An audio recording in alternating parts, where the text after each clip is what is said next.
My name is Katie Washikidze, and I'll be talking about European minks, which are currently endangered, and yeah, they're critically endangered.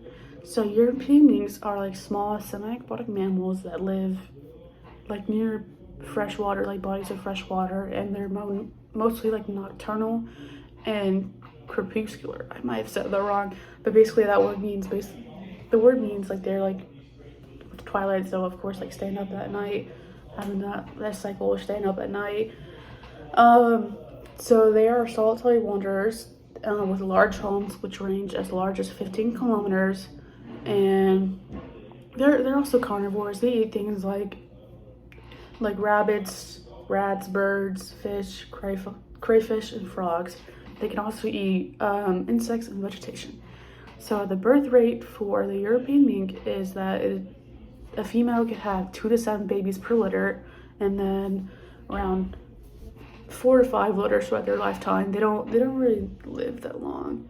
And so some main differences between like a European mink and an American mink is like kind of like the facial structure of like the European mink. Like European mink is kind of like a wider eyes and like a little bit of shorter ears, as like American minks, they would have like a little bit smaller eyes, kind of like vice versa for them. So like kind of like a little bit bigger ears and like smaller eyes, as like European ones, they would have like wider eyes. So microsatellite markers show that the genetic diversity of the European mink is that they live in kind of like countries like Russia, Estonia, Romania, Georgia, and like other countries in like Eastern Europe, Eastern Asia, around that, like West Asia, around that. So I already mentioned this, but yes, I did. Okay, so reasons for it, the reasons that the species is rapidly declining is because there are things like hunting, habitat loss, water pollution, and like competition with the American mink, which like for like fur, like humans might hunt European minks to collect their fur for like different reasons. There could be like many different reasons as to why they want to do that.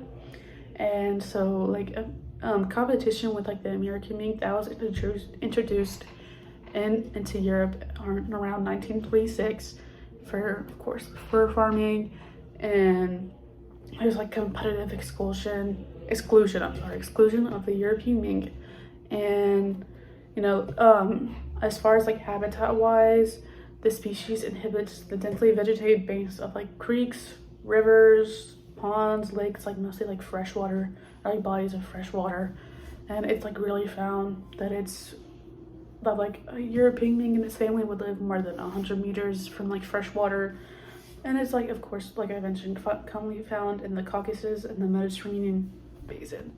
So so some current measures and like social movements are just like mostly like current measures of like what humans and people are trying to do. It's like they're trying to contribute to the conservation of the species at like a specific site or worldwide. And there's also like captive breeding programs that have been established to facilitate conservation of the species.